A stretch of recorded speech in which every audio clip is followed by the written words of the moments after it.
ಈ ಕಾರ್ಯಕ್ರಮದ ಪ್ರಾಯೋಜಕರು ಮಂಜುಳಾ ಮೆಲಡಿ ಆರ್ಕೆಸ್ಟ್ರಾ ತಂಡ ಬಾಗಲಕೋಟ್ ಹಾಗೂ ಅನ್ನ ಮುತ್ತಪ್ಪರೈ ಗೋಶಾಲೆ ಜಯ ಕರ್ನಾಟಕ ಸಂಘಟನೆ. ವಿಶೇಷವಾದಂಥದ್ದು ಅದರ ಜೊತೆಗೆ ಓಪನ್ ಹಾರ್ಟ್ ಕನ್ನಡ ದಿನಪತ್ರಿಕೆ ಬಾಗಲಕೋಟ್ ಈ ಕಾರ್ಯಕ್ರಮದ ಪ್ರಾಯೋಜಕರು.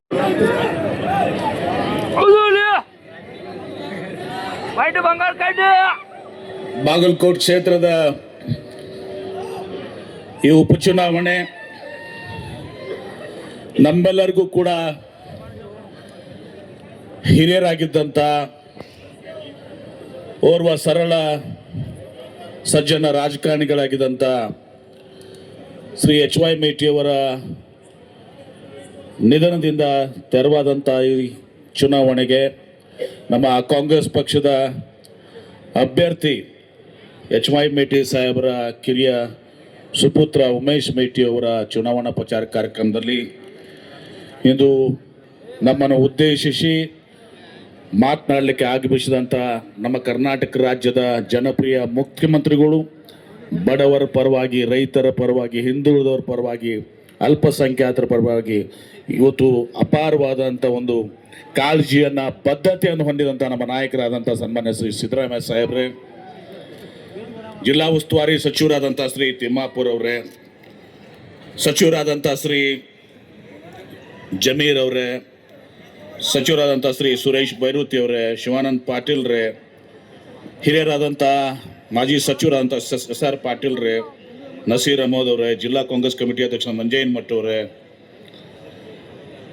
ವಿನಯ್ ಕುಲಕರ್ಣಿ ಅವರೇ, ಕಾಶ್ಯಪ್ನವರವರೇ, ಸುನೀಲ್ ಪಾಟೀಲ್ ರೇ, ನಮ್ಮ ಮುಖ್ಯಮಂತ್ರಿಗಳ ಹಣಕಾಸಿನ ಸಲಹೆಗಾರರಾದಂಥ ಶ್ರೀ ರಾಯರೆಡ್ಡಿ ಅವರೇ, ಮಲ್ಲಿಕಾರ್ಜುನ್ ಚರಂತಿಮಠ್ ಅವರೇ, ಸಂತೋಷ್ ಅವರೇ,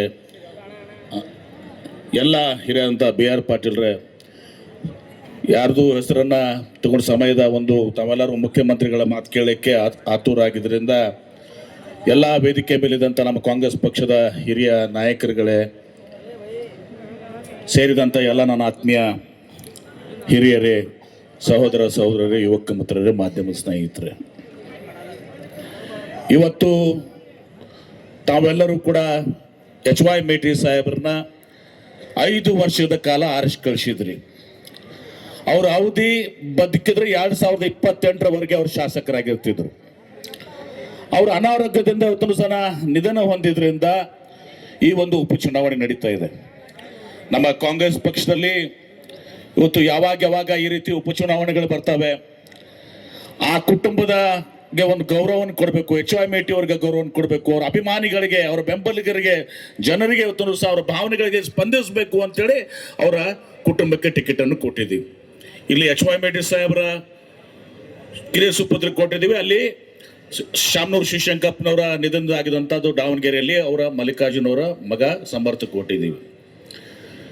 ಇವತ್ತು ತಮ್ಗೆ ಗೊತ್ತಿದೆ ಮೇಟಿಯವರ HY ಮೇಟಿ ಸಾಹೇಬರ ಒಂದು ಸ್ವಭಾವ, ಅವ್ರು ಎಲ್ಲರನ್ನ ಹಚ್ಕೊಂಡು ಸರಳವಾಗಿ ಇವತ್ತೊಂದು ಸಹ ಜೀವನ ಮಾಡಿದಂಥವ್ರು. ಅವ್ರ ಮನೆಗೆ ಹೋದ್ರೆ ಇವತ್ತೊಂದು ಸಹ ಯಾವಾಗಲೂ ಕೂಡ ಬಾಗಿಲ ತೆರೆದಿತ್ತು, ಸರಳವಾಗಿ ಹೋಗಿ ಭೇಟಿ ಆಗ್ತಿದ್ರಿ. ಯಾವಾಗ ಅವ್ರು ಎಂದೂ ಕೂಡ ಬಂದು ಬಾಗಲಕೋಟಲ್ಲಿ ಅವ್ರು ಇದ್ಕೊಂಡಿಲ್ಲ, ಮತ್ತೆ ವಾಪಸ್ ತಮ್ಮ ಊರಿಗೆ ಹೋಗ್ತಿದ್ರು, ಇವತ್ತೊಂದು ಸಹ ಮತ್ತೆ ಬೆಳಿಗ್ಗೆ ಬರ್ತಿದ್ರು. ಅಂತ ಒಬ್ಬ ಸರಳವಾದಂಥ ಸಜ್ಜನ ರಾಜಕಾರಣಿ HY ಮೇಟಿ ಸಾಹೇಬ್. ಮತ್ತು ಸಾಕಷ್ಟು ಅಭಿವೃದ್ಧಿಗಳನ್ನ ಕೂಡ ಮಾಡಿದ್ದಾರೆ. ಅವರು 5 ಬಾರಿ ಶಾಸಕರಾಗಿ, ಸಂಸದರಾಗಿ, 2 ಬಾರಿ ಸಚಿವರಾಗಿ ಇವತ್ತು ಹಗಲಿರುಳು ಜನತೆಯ ಸಲುವಾಗಿ ಇವತ್ತು ಕೆಲಸ ಮಾಡಿದಂಥವ್ರು HY ಮೇಟಿ ಅವರು. ಇವತ್ತು ಈ ಚುನಾವಣೆ ನಡೀತದೆ. ವಿರೋಧ ಪಕ್ಷದವರು BJP ಅವರು ಮಾತನಾಡ್ತಾರೆ, ನೀವು BJP ಅವರ ಅಭ್ಯರ್ಥಿಯನ್ನು ಭೇಟಿಯಾಗಿ ಹೋಗ್ಬೇಕಂದ್ರೆ ನಿಮಗೆ ಬಹುಶಃ ಅವ್ರು ಯಾರು ಕೈಗೆ ಸಿಗೋದಿಲ್ಲ. ಇವತ್ತು ದಿವಸ ಕಷ್ಟ ಭಾಳ ಐತಿ, ನಿಮ್ಗೆ ಗೊತ್ತೈತಿ ಇಲ್ಲಿ BJP ಬಾಗಲಕೋಟ್ ಪರಿಸ್ಥಿತಿ ಏನದ ಅಂತ ಹೇಳಿ. ಆದ್ರೆ HY ಮೇಟಿ ಅವ್ರಿಗೆ ಬಿದ್ದಾಗ ನೀವು ಸೀದಾ ಹೋಗಿ ಅವ್ರನ್ನ ಭೇಟಿಯಾಗುವಂಥ ಒಂದು ಕೆಲಸ ಆಗ್ತಿತ್ತು ನಮಗೆ. ಅದೇ ರೀತಿ HY ಮೇಟಿ ಅವರ ಕಿರಿಯ ಪುತ್ರ ಉಮೇಶ್ ಅವರು ಕೂಡ ಯಾರ್ಯಾರು ಅವ್ರ ಮೇಟಿ ಸಾಹೇಬ್ ಮನೆಗೆ ಹೋಗ್ತಾರೆ, ಬರ್ರಿ, ಕುಂಡ್ರಿ, ಚಹಾ ಕುಡಿರಿ, ನಾಷ್ಟ ಮಾಡ್ರಿ, ಊಟ ಮಾಡ್ರಿ ಅಂತೇಳಿ ಅವ್ರ ಭಾವನೆಗಳಿಗೆ ಸ್ಪಂದಿಸಿದಂಥವ್ರು. ನಿಮಗೆ ಮತ್ತೆ ನಾಳೆ ಅವರು ಶಾಸಕರಾದ್ಮೇಲೆ ನಿಮಗೆ ಅವರು ಸಿಗ್ತಾರೆ, ನಿಮ್ಮ ಕೆಲಸಗಳನ್ನ ಮಾಡಿಕೊಡ್ತಾರೆ. ಇವತ್ತು BJP ಅವ್ರು ಬಂದು ಭಾಳ ದೊಡ್ಡ ಭಾಷಣ ಮಾಡ್ತಾರೆ, ಕಳೆದ 75 ವರ್ಷದಲ್ಲಿ ಕಾಂಗ್ರೆಸ್ ಪಕ್ಷ ಏನು ಮಾಡಿದೆ ಅಂತೇಳಿ. ಇವತ್ತು ಅವರಿಗೆ ನಾವು ಉತ್ತರ ಕೊಡಬೇಕಾಗಿದೆ. ದೇಶಕ್ಕೆ ಸ್ವಾತಂತ್ರ್ಯವನ್ನು ತಂದು ಕೊಟ್ಟಿದ್ದು ಕಾಂಗ್ರೆಸ್ ಪಕ್ಷ ಇವತ್ತಿನ ದಿವಸ. ಈ ಬಿಜೆಪಿಯವರು ಆ ಸಂದರ್ಭದಲ್ಲಿ ಬ್ರಿಟಿಷರ ಏಜೆಂಟ್ ಆಗಿ ಕೆಲಸ ಮಾಡ್ತಾ ಇದ್ರು. ಮೊನ್ನೆ ರಾಜ್ಯಸಭೆಯಲ್ಲಿ ಒಬ್ಬ ನಮ್ಮ ರಾಜ್ಯಸಭಾ ಸದಸ್ಯರು ಮಾತನಾಡ್ತಾ ಇದ್ರು, ಇಮ್ರಾನ್ ಪ್ರತಾಪಿ ಅಂತ. ಅವ್ರು ಹೇಳ್ತಾರೆ, ಇಂಡಿಯಾ ಗೇಟ್ ಮುಂದೆ ಇವತ್ತೇನು ಸ್ವಾತಂತ್ರ್ಯ ಹೋರಾಟದಲ್ಲಿ ಇವತ್ತು ದಿವಸ ಪ್ರಾಣ ತ್ಯಾಗ ಮಾಡಿದ್ದಾರೆ, ಅವರೆಲ್ಲರ ಹೆಸರುಗಳಿದಾವೆ. ಇವತ್ತು ದಿವಸ ಸಾವಿರಾರು ಜನರ ಹೆಸರುಗಳಿದ್ದಾವೆ. ಅದರಲ್ಲಿ ಸುಮಾರು 100ಕ್ಕಿಂತ ಜಾಸ್ತಿ ಜನ ಮುಸಲ್ಮಾನ ಸಮುದಾಯದ ಜನರದು ಕೂಡ ಸ್ವಾತಂತ್ರ್ಯ ಹೋರಾಟದಲ್ಲಿ ಇವತ್ತು ದಿವಸ ತ್ಯಾಗ ಬಲಿದಾನ ಮಾಡಿದ್ದಾರೆ. ಅವ್ರು ಕೇಳಿದ್ರು, ಆ ಹೆಸರುಗಳಲ್ಲಿ ಯಾರಾದ್ರೂ ಕೂಡ ಬಿಜೆಪಿಯವರು ಒಂದೆರಡು ಹೆಸರು ಇದಾವೇನೋ ಅಂತ ಹೇಳಿ. ಯಾರು ಬಿಜೆಪಿಯವರು ಅಲ್ಲಿ ಹೆಸರು ಇಲ್ಲ, ಯಾಕಂದ್ರೆ ಇವರು ಸ್ವಾತಂತ್ರ್ಯ ಹೋರಾಟದಲ್ಲಿ ಭಾಗವಹಿಸಿಲ್ಲ. ಇವತ್ತಿನ ದಿವಸ ಇವತ್ತು ಬಂದವರು ನಮಗೆ ದೇಶಾಭಿಮಾನ, ರಾಷ್ಟ್ರಾಭಿಮಾನ, ದೇಶ ಅಂತೇಳಿ ಇವತ್ತು ದಿವಸ ನಮಗೆ ಪಾಠ ಹೇಳಕ್ಕೆ ಬರ್ತಾರೆ. ಇವತ್ತೊಂದು ದಿವಸ ಈ ದೇಶವನ್ನು ಕಟ್ಟಿದ್ದು ಕೂಡ ಕಾಂಗ್ರೆಸ್. ಅವಾಗ ವಿದೇಶದಿಂದ ನಾವು ಕೆಂಪು ಜೋಳ, ಕೆಂಪು ಗೋಧಿ ತರಿಸ್ಕೊಂಡು ಇವತ್ತು ನಾವು ಆಹಾರವನ್ನು ಬಳಸ್ಕೋಬೇಕಾಗಿತ್ತು, ಊಟ ಮಾಡಬೇಕಾಗ್ತಿತ್ತು. ಜವಾಹರ್ಲಾಲ್ ನೆಹರು ಅವರು ಪ್ರಧಾನಮಂತ್ರಿ ಆದ್ಮೇಲೆ ಇವತ್ತು ಹಸಿರು ಕ್ರಾಂತಿಯನ್ನು ಮಾಡುವ ಮೂಲಕ, ತದನಂತರ ನಮ್ಮ ಲಾಲ್ ಬಹದ್ದೂರ್ ಶಾಸ್ತ್ರಿ ಅವರನ್ನು ಮುಂದುವರಿಸ್ಕೊಂಡು ಹೋಗಿದ್ರಿಂದ ಇವತ್ತು ನಾವು ಆಹಾರ ಉತ್ಪಾದನೆನ 150 ಕೋಟಿಗೆ ಎಷ್ಟು ಬೇಕು ಜನಕ್ಕೆ ಸಾಕಾಗಷ್ಟು ನಾವು ಆಹಾರ ಉತ್ಪಾದನೆಯನ್ನು ಮಾಡ್ತಾ ಇದ್ದೀವಿ. ವಿದೇಶಿಗೆ ರಫ್ತನ್ನು ಕೂಡ ಮಾಡ್ತಾ ಇದ್ದೀವಿ. ಇವತ್ತನ್ನು ಸಹ ನಾವು ಕಳಿಸ್ತಾ ಇದ್ದೀವಿ. ಈ ದೇಶದಲ್ಲಿ ಒಂದು ಸೂಜಿನೂ ಕೂಡ ಉತ್ಪಾದನೆ ಆಗ್ತಿರಲಿಲ್ಲ, ಡಬನ ಬಿಡ್ರಿ ನೀವು ಸೂಜಿ. ಆದ್ರೆ ಅವರು ಇವತ್ತು ನವರತ್ನ ಕಂಪನಿಗಳನ್ನ, ಈ ಎಲ್ಲ ಪಬ್ಲಿಕ್ ಸೆಕ್ಟರ್ ಯೂನಿಟ್ಸ್ ಎಲ್ಲ ಪ್ರಾರಂಭ ಮಾಡುವ ಮೂಲಕ, ಉದಾಹರಣೆಗಾಗಿ ನಮ್ಮಲ್ಲೇ ತಗೊಳ್ಳಿ, ನಮ್ಮ ರಾಜ್ಯದಲ್ಲಿ HAL, BHEL, BEL, HMT, ಇವತ್ತು ಅನೇಕ institute, IIT, IIM, Indians of science, ISRO, ಇದೆಲ್ಲ ಪ್ರಾರಂಭ ಮಾಡಿದ ಯಾರು? ನರೇಂದ್ರ ಮೋದಿ ಅವರು ಮಾಡಿದ್ರ? ಕಾಂಗ್ರೆಸ್ ಪಕ್ಷದಲ್ಲಿ ಅವಧಿಯಲ್ಲಿ ಆಗಿದಂಥದ್ದು. ತದನಂತರ ಶ್ರೀಮತಿ ಇಂದಿರಾ ಗಾಂಧಿ ಅವರು ಪ್ರಧಾನಮಂತ್ರಿ ಆದ್ಮೇಲೆ ದೊಡ್ಡ ಬದಲಾವಣೆ ಆಯಿತು ದೇಶದಲ್ಲಿ. ಇವತ್ತು ಗರೀಬಿ ಹಟಾವ್, ಬಡತನವನ್ನ ಓಡಿಸ್ರಿ, ನಿರ್ಮೂಲನೆ ಮಾಡ್ರಿ. ರೋಟಿ ಕಪಡ ಅವ್ರ ಮಕಾನ್ ಅಂದ್ರೆ ಅನ್ನ, ಬಟ್ಟಿ ಮತ್ತು ಮನೆಗಳನ್ನ 20 ಅಂಶಗಳ ಕಾರ್ಯಕ್ರಮ ಮಾಡುವ ಮೂಲಕ ಇವತ್ತು ಬಡವರಿಗೆ ಮನೆ ಕಟ್ಟುವಂತ ಪ್ರಾರಂಭ ಆಗಿದ್ದು ಇಂದಿರಾ ಗಾಂಧಿ ಅವರಿಂದ. ದಿವಸ ಈ ಪಡಿತರ ವ್ಯವಸ್ಥೆ, ಈ ಎಲ್ಲ ವೃದ್ಧಾಪ್ಯ ವೇತನ, ಅಂಗವಿಕಲ ವೇತನ, ಈ ಪೆನ್ಷನ್ಗಳು ಪ್ರಾರಂಭ ಮಾಡಿದಂಥದ್ದು ಇಂದಿರಾ ಗಾಂಧಿ ಅವರು. ಬ್ಯಾಂಕನ್ನು ರಾಷ್ಟ್ರೀಕರಣ ಮಾಡಿ ಬಡವರು, ಕೂಲಿ ಕಾರ್ಮಿಕರು, ರೈತರು, ಎಲ್ಲ ಜನಸಾಮಾನ್ಯರು ಬ್ಯಾಂಕಿಗೆ ಹೋಗುವಂತ ಅವಕಾಶ ಮಾಡಿಕೊಂಡಂಥವ್ರು ಇಂದಿರಾ ಗಾಂಧಿ ಅವರು. ಉಳುವವನಿಗೆ ಭೂಮಿ ಒಡೆ ಅಂತ ಹೇಳಿ ಇದು ಮಾಡಿ ಇವತ್ತು ಭೂಮಿ ಎಲ್ಲರಿಗೂ ಕೂಡ ಹಂಚಿ ಹೋಗ್ಬೇಕು ಅಂತೇಳಿ ಮಾಡಿದಂಥವ್ರು ಇಂದಿರಾ ಗಾಂಧಿ ಅವರು. ಲಾಲ್ ಬಹದ್ದೂರ್ ಶಾಸ್ತ್ರಿ ಅವರು ಪ್ರಧಾನಮಂತ್ರಿ ಆಗಿದಾಗ ಇವತ್ತು ಆಲಮಟ್ಟಿ ಅಣೆಕಟ್ಟು, ಈ ಆಲಮಟ್ಟಿ ಅಣೆಕಟ್ಟು ಯಾರು ಶಂಕುಸ್ಥಾಪನೆ ಮಾಡಿದ್ರು, ಯಾರು ಪ್ರಾರಂಭ ಮಾಡಿದ್ರು? ಬಿಜೆಪಿಯವರ. ಲಾಲ್ ಬಹದ್ದೂರ್ ಶಾಸ್ತ್ರಿ ಅವರು 1964ರಲ್ಲಿ ಈ ಆಲಮಟ್ಟಿ ಅಣೆಕಟ್ಟನ್ನು ಇವತ್ತು ಸಹ ಶಂಕುಸ್ಥಾಪನೆ ಮಾಡಿ ಪ್ರಾರಂಭ ಮಾಡಿದಂಥವ್ರು.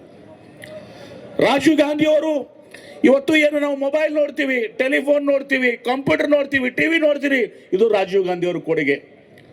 ತದನಂತರ ಮನಮೋಹನ್ ಸಿಂಗ್ ಅವರು ಪ್ರಧಾನಮಂತ್ರಿ ಆದಾಗ, UPA ಚೇರ್ಮನ್ ಶ್ರೀಮತಿ ಸೋನಿಯಾ ಗಾಂಧಿ ಇದ್ದಾಗ ರೈತರ 70,000 ಕೋಟಿ ರೂಪಾಯಿ ರಾಷ್ಟ್ರೀಕೃತ ಬ್ಯಾಂಕ್ ಒಳಗೊಂಡು ಸಾಲವನ್ನು ಮನ್ನಾ ಮಾಡಿದ್ವಿ. ಆಧಾರ್ ಕಾರ್ಡು, ನರೇಗಾ, ಇದೆಲ್ಲವೂ ಕೂಡ ಆಗಿದ್ದು ನಮ್ಮ ಕಾಂಗ್ರೆಸ್ ಪಕ್ಷದ ಅವಧಿಯಲ್ಲಿ. ನರೇಂದ್ರ ಮೋದಿ ಅವರು 2014ರಾಗ ಪ್ರಧಾನಮಂತ್ರಿ ಆಗುವ ಸಂದರ್ಭದಲ್ಲಿ ಗುಜರಾತಿನ ಮುಖ್ಯಮಂತ್ರಿ ಆದಾಗ ಟೀಕೆ ಮಾಡ್ತಿದ್ರು. ದೇಶದಲ್ಲಿ ಬೆಲೆ ಏರಿಕೆ ಆಗಿದೆ, petrol rate, diesel rate, gas cylinder rate ಮತ್ತು ಡಾಲರ್ ರೇಟ್ ಬಗ್ಗೆ ಮಾತನಾಡ್ತಿದ್ರು.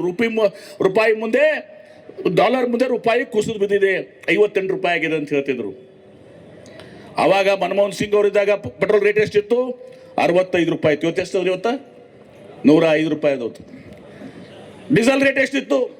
58 ರೂಪಾಯಿ ಇತ್ತು. ಇವತ್ತು 95 ರೂಪಾಯಿ. ಗ್ಯಾಸ್ ಸಿಲಿಂಡರು 1 ರೂಪಾಯಿ 2 ರೂಪಾಯಿ ಜಾಸ್ತಿ ಆದ್ರೆ ಸ್ಮೃತಿ ಇರಾನಿ, ನಮ್ಮ ಶೋಭಾ ಕರಂದ್ಲಿ ಅಕ್ಕ ತಲೆ ಮೇಲೆ ಸಿಲಿಂಡರ್ ಇಟ್ಕೊಂಡು ಟಿವಿ ಮುಂದೆ ಬರ್ತಿದ್ರು, ಪ್ರತಿಭಟನೆ ಮಾಡ್ತಿದ್ರು. ಇವತ್ತು 400 ಹೋಗಿ 1050 ಆಗ್ಯದ. ನಮ್ಮ ಉಣು ಎಣ್ಣೆ, ಅಡಿಗೆ ಎಣ್ಣೆ 50 ರೂಪಾಯಿ ಇತ್ತು, 150 ರೂಪಾಯಿ ಆಗಿದೆ ಇವತ್ತೊಂದು ದಿವಸ. ಆಮೇಲೆ ಡಾಲರ್ ಬಗ್ಗೆ ಮಾತನಾಡ್ತಿದ್ರಲ್ಲ, ಡಾಲರು 56-58 ರೂಪಾಯಿ ಇದ್ದು, ಡಾಲರ್ ಏನಾಗಿದೆ ಇವತ್ತೊಂದು ದಿವಸ? 95 ರೂಪಾಯಿ ಆಗಿದೆ ಇವತ್ತೊಂದು ದಿವಸ. ವರ್ಷ 2 ಕೋಟಿ ಉದ್ಯೋಗ ಕೊಡ್ತೀನಿ ಅಂತ ಹೇಳಿದ್ರು. ಇವತ್ತು ಅವ್ರು ಬಂದು ಎಷ್ಟು ವರ್ಷ ಆಯಿತು? 2014ರಿಂದ 2026 ಅಂದ್ರೆ 12 ವರ್ಷ ಆಯಿತು. 12 24 ಕೋಟಿ ಉದ್ಯೋಗ ಸೃಷ್ಟಿ ಆಗಬೇಕಾಗಿತ್ತು. 24 ಲಕ್ಷ ಉದ್ಯೋಗ ಕೂಡ ಸೃಷ್ಟಿ ಆಗಿಲ್ಲ. ಉಲ್ಟಾ ಆ ನೋಟ್ ಬ್ಯಾನ್ ಮಾಡುವಂತ ಒಂದು ಅವೈಜ್ಞಾನಿಕವಾದಂಥ ನಿರ್ಣಯ ತಗೊಳ್ಳೋ ಮೂಲಕ ಅನೇಕ ಉದ್ಯೋಗಗಳನ್ನು ಕಳ್ಕೊಂಡು ಅನೇಕ ಬಡಬಗ್ಗರು ತಮ್ಮ ಕೆಲಸಗಳನ್ನ ಕಳ್ಕೊಂಡ್ರು, ತಮ್ಮ ಅವರ ವ್ಯಾಪಾರಗಳನ್ನ ಇದು ಆಯಿತು. ಎಷ್ಟೋ ಮಂದಿ ಪಾಳ್ಯದಾಗ ನಿಂತು ಪ್ರಾಣಸರು ಕಳ್ಕೊಂಡ್ರು. ಅಕ್ಷಯ ದಿನ ಹೆಂಗೆ ಅಂತ ಹೇಳ್ತಾರೆ, ಒಳ್ಳೆ ದಿನ ಬರ್ತಾವ ಅಂತೇಳಿ. ಇದೇನೆ ಒಳ್ಳೆ ದಿನ? ಅದಕ್ಕೆ ನಮ್ಮ ಬಿಜಾಪುರದಾಗ ಜಮೀರ್ ಸಾಹೇಬ್ ಹೇಳ್ತಾ ಇದಾರೆ, ಲೋಗ್ ಬೋಲ್ ರहे वहां पे नरेंद्र मोदी जी आपका अच्छे दिन आप वापस ले लो. ಮೋದಿ ಅವರ ನಿಮ್ ಒಳ್ಳೆ ದಿನ ನೀವು ವಾಪಸ್ ತಗೊಳ್ರಿ. आप आने से पहले जो बुरे दिन थे वो बुरे दिन हमारे को लौटा दो. ನೀವು ಬರೋಕ್ಕಿಂತ ಮುಂಚೆ ಏನು ಕೆಟ್ಟ ದಿನ ಅಂತಿದ್ರಲ್ಲ ಅದು ನಮ್ಗೆ ವಾಪಸ್ ಕೊಡ್ರಿ. ಯಾಕಂದ್ರೆ ಆ ಬುರೇ ದಿನ ಕೆಟ್ಟ ದಿನದಲ್ಲಿ ಎಲ್ಲಾನು ಕೂಡ ಸೋಯಿ ಆಗಿತ್ತು. ಹೀಗಾಗಿ ನಾನು ಜಾಸ್ತಿ ಮಾತನಾಡಕ್ಕೆ ಹೋಗಿದ್ರೆ ಬಹಳಷ್ಟು ಜನ ಮಾತನಾಡೋದಾರೆ, ತಿಮ್ಮಾಪುರ ಅವರು ಸಾಹೇಬರು ಮುಖ್ಯಮಂತ್ರಿಗಳು ಮಾತನಾಡೋದಾರೆ. ಎರಡು ವಿಚಾರಗಳನ್ನ ನಾನು ತಮ್ಮ ಪರವಾಗಿ ಇವತ್ತು ದಿವಸ ನಾವು ಇಲ್ಲಿ ಮುಖ್ಯಮಂತ್ರಿಗಳಿಗೆ ಮನವಿ ಮಾಡ್ಕೋತೀವಿ. ಇವತ್ತು ಸರ್, ಇವತ್ತು ಆಲಮಟ್ಟಿ ಅಣೆಕಟ್ಟಿನಲ್ಲಿ ಇವತ್ತು ದಿವಸ ನಾವು ವಿಜಯಪುರದವ್ರು ಎಲ್ಲರೂ ಕೂಡ ನೀರಿನ ಒಂದು ಉಪಯೋಗ ಪಡ್ಕೊಂಡು ನೀರಾವರಿ ಆಗೋರು. ಆದರೆ ಲಕ್ಷಾಂತರ ಎಕರೆ ಭೂಮಿಯನ್ನು ಕಳ್ಕೊಂಡಂಥವ್ರು ಬಾಗಲಕೋಟೆ ಜಿಲ್ಲೆಯವರು ಇವತ್ತು ದಿವಸ. ಇವತ್ತು ನಾವು ನೋಡ್ತೀವಿ ಇಲ್ಲಿ ನಾವೇನೋ ಇವತ್ತು ಹೊಸ ನವನಗರ ಆಯಿತು, ಇದೆಲ್ಲ ಹಳಿದುದು ಹಳಿ ಊರು, ಹೊಸ ನವನಗರ ಆಯಿತು, ಎಲ್ಲನೂ ಕೂಡ ಆಗಿದೆ. ಆದರೆ ಅವತ್ತು ದಿವಸ ವ್ಯಾಪಾರ ಅವತ್ತು ದಿವಸ ಬಹಳ ದೊಡ್ಡದಾಗಿ ಕುಸಿದು ಬಿದ್ದಿದೆ. ನಾವೆಲ್ಲ ಕಡೆ ಹೋಗಿ ನೋಡಿದಾಗ ನಾವು ನಸೀರ್ ಅಹಮದ್ ಅವರು ಎಲ್ಲರೂ ನಾವು ಇದ್ದೀವಿ, ನಮ್ಮ MP ನಾಡಗೌಡರು ಎಲ್ಲ ಹೋದಾಗ, ಮತ್ತೆ ಇಲ್ಲಿ ಮರ್ಚೆಂಟ್ ಅಸೋಸಿಯೇಷನ್ ಅದು ಮೀಟಿಂಗ್ ಮಾಡಿದಾಗ ಕೂಡ ಹೇಳಿದ್ರು, ನೋಡ್ರಿ ವ್ಯಾಪಾರ ಏನಿದೆ ಇಲ್ಲಿ ಅಂತೇಳಿ. ಅದಕ್ಕೆ ಸರ್ ಇವತ್ತೊಂದು ದಿವಸ ವಿನಂತಿ ಇದೆ. ಇವತ್ತು ನಮ್ಮ 200 ಯೂನಿಟ್ 3ರಲ್ಲಿ ನವನಗರ ಯೂನಿಟ್ 3ರಲ್ಲಿ ಸರ್, ಯೂನಿಟ್ 3ರಲ್ಲಿ ಅವರು 200 ಎಕರೆ ರೆಸಿಡೆನ್ಷಿಯಲ್ ದಿಂದ ಕಮರ್ಷಿಯಲ್ ಮಾಡಿ ಅಲ್ಲಿ ಮಾರ್ಕೆಟ್ ಮಾಡಿಕೊಟ್ರೆ ಇವತ್ತು ದಿವಸ ಎಲ್ಲರಿಗೂ ಉಪಯೋಗ ಆಗ್ತದೆ ಅಂತ ಹೇಳಿದಾರೆ. ಹೌದಲ್ರಿ ಶೆಟ್ಟಿ ಅವರ, ತಮ್ಮ ಶೆಟ್ಟಿ ಅವರ?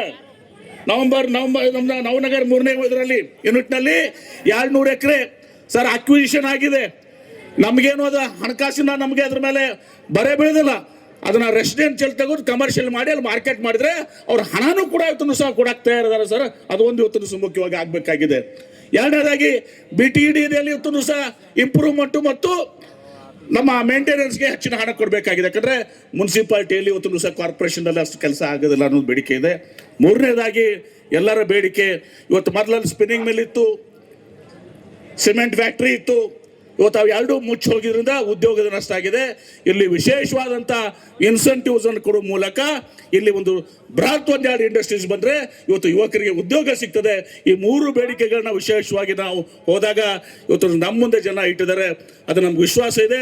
ತಮಗೆ ವಿನಂತಿ ಮಾಡ್ಕೋತೀನಿ, ಯಾಕಂದ್ರೆ ಈ 2 ವರ್ಷ ಯಾರು ಸರ್ಕಾರ ಇದೆ ಈಗ, ನಮ್ಮ ಕಾಂಗ್ರೆಸ್ ಸರ್ಕಾರ, ಮುಖ್ಯಮಂತ್ರಿಗಳು ಯಾರಿದ್ದಾರೆ? ಸಿದ್ದರಾಮಯ್ಯ ಸಾಹೇಬ್ದಾರೆ. ಕೆಲಸ ಯಾರಿಂದ ಆಗ್ಬೇಕು ಈಗ? ಇವೆಲ್ಲನೂ ಕಾಂಗ್ರೆಸ್ ಪಕ್ಷದಿಂದ ಆಗಬೇಕು, ಸಿದ್ದರಾಮಯ್ಯ ಸಾಹೇಬರಿಂದ ಆಗಬೇಕು. ಅದಕ್ಕೆ ನಾನು ವಿನಂತಿ ಮಾಡ್ಕೋತೀನಿ, HY ಮೇಟಿ ಅವರು ಸಿದ್ದರಾಮಯ್ಯನವ್ರ ಜೊತೆ ಬಹಳಷ್ಟು ಆತ್ಮೀಯರು, ಯಾವಾಗಲೂ ಕೂಡ ಅವರು ಬೆಂಬಲಿಗರಾಗಿ ಅವರು ನಿಷ್ಠಾವಂತಾಗಿ ಕೆಲಸ ಮಾಡಿದ್ದಾರೆ. ನೀವು ಉಮೇಶ್ ಮೇಟಿ ಅವರಿಗೆ ಆರ್ಸ್ ಕಳಿಸಿದ್ರೆ ಸಿದ್ದರಾಮಯ್ಯ ಸಾಹೇಬರು ಹೆಚ್ಚಿನ ಅನುದಾನವನ್ನ ಇವತ್ತಿನ ದಿವಸ ಬಾಗಲಕೋಟೆ ಜಿಲ್ಲೆಗೆ, ಬಾಗಲಕೋಟೆ ಮತಕ್ಷೇತ್ರಕ್ಕೆ ಕೊಡ್ತಾರೆ ಅನ್ನೋ ಮಾತನ್ನು ಇವತ್ತು ದಿವಸ ನಮ್ಮ ವಿಶ್ವಾಸವನ್ನು ವ್ಯಕ್ತಪಡಿಸಿ ಉಮೇಶ್ ಮೇಟಿ ಅವರಿಗೆ ನಾವು ಆಶೀರ್ವಾದ ಮಾಡಿ, ಇವತ್ತಿನ ದಿವಸ ನೀವು ವಿರೋಧ ಪಕ್ಷಕ್ಕೆ ಓಟ್ ಹಾಕಿದ್ರೆ ಅದು ಕಸದ ಬುಟ್ಟಾಗ ಹಾಕಿದಂಗೆ ಉಪಯೋಗ ಆಗೋದಿಲ್ಲ. ಅವ್ರು ಆರ್ಶಿ ಬರಂಗಿಲ್ಲ, ಅವ್ರ MLA ಆಗಂಗಿಲ್ಲ. ಅವ್ರು ಏನು ಮಾಡೋರು ಇವತ್ತಿನ ದಿವಸ ತಂದು ಬಂದು ನಮ್ಮ ಸರ್ಕಾರ ಇದೆ, ನಮ್ಮವ್ರು ಮುಖ್ಯಮಂತ್ರಿ ಇದ್ದಾರೆ. ಅದಕ್ಕೆ ಬಾಗಲಕೋಟದ ಈ ಎಲ್ಲಾ ಸಮಸ್ಯೆಗಳು ಈಡೇರಬೇಕಂದ್ರೆ ಮುಂದಿನ 2 ವರ್ಷದಲ್ಲಿ ನಮ್ಮ ಮುಖ್ಯಮಂತ್ರಿಗಳು ಸಿದ್ದರಾಮಯ್ಯನವರು ಉಮೇಶ್ ಮೇಟಿ ಅವ್ರ ಮೇಲೆ ಒಂದು HY ಮೇಟಿ ಅವ್ರ ಮೇಲೆ ಇದ್ದಂಥ ಪ್ರೀತಿಯನ್ನ ಉಮೇಶ್ ಮೇಟಿ ಅವ್ರಿಗೆ ಮಾಡಿಕೊಂಡು ಈ ಎಲ್ಲ ಕೆಲಸಗಳನ್ನ ಅವ್ರು ಮಾಡಿಕೊಡ್ತಾರೆ. ನಾವೆಲ್ಲರೂ ಕೂಡ ಅವ್ರ ಜೊತೆಗೆ ಇರ್ತೀವಿ, ನಿಮ್ಮ ಪರವಾಗಿ ನಾವು ಇರ್ತೀವಿ ಅನ್ನೋ ಮಾತನ್ನ ಹಿಂದೆನೂ ಕೂಡ ಇವತ್ತೂ ಕೂಡ ಹೇಳ್ತಿದ್ದೀವಿ. ಅದಕ್ಕೆ ಉಮೇಶ್ ಮೇಟಿ ಅವರಿಗೆ ಆರಿಸ್ತವ್ರ ಮೂಲಕ ಇವತ್ತು ಮೇಟಿ ಅವರಿಗೆ ನೀವು ನಿಜವಾದಂಥ ಶ್ರದ್ಧಾಂಜಲಿನ ಅರ್ಪಣೆ ಮಾಡಬೇಕು, ಅವರ ಆತ್ಮಕ್ಕೆ ಶಾಂತಿ ಅಂತ ತಂದ್ಕೊಡ್ಬೇಕು. ಆ ಕೆಲಸವಂತ ಮಾಡ್ತೀರ ಅಂತೇಳಿ ತಮ್ಮಲ್ಲಿ ವಿನಂತಿ ಮಾಡ್ಕೊಂಡು ಕೇಳ್ಕೊಂಡು ನಾನು ಮಾತಿಗೆ ವಿರಾಮ ಮಾಡ್ತೀನಿ. ಎಲ್ಲರಿಗೂ ನಮಸ್ಕಾರಗಳು. ಕಾರ್ಯಕ್ರಮದ ಪ್ರಾಯೋಜಕರು ಮಂಜುಳಾ ಮೆಲೋಡಿಸ್ ಆರ್ಕೆಸ್ಟ್ರಾ ತಂಡ ಬಾಗಲಕೋಟೆ ಹಾಗೂ ಸರ್ವಶ್ರೇಷ್ಠ ಕ್ರಿಯೇಷನ್ಸ್ ಸಾಂಸ್ಕೃತಿಕ ಸಂಸ್ಥೆ ಅಣ್ಣ ಮುತ್ತಪ್ಪರೈ ಗೋಶಾಲೆ ಹಾಗೂ ಜಯ ಕರ್ನಾಟಕ ಸಂಘಟನೆ ಬಾಗಲಕೋಟೆ, ಓಪನ್ ಹಾರ್ಟ್ ಕನ್ನಡ ದಿನಪತ್ರಿಕೆ ಬಾಗಲಕೋಟೆ.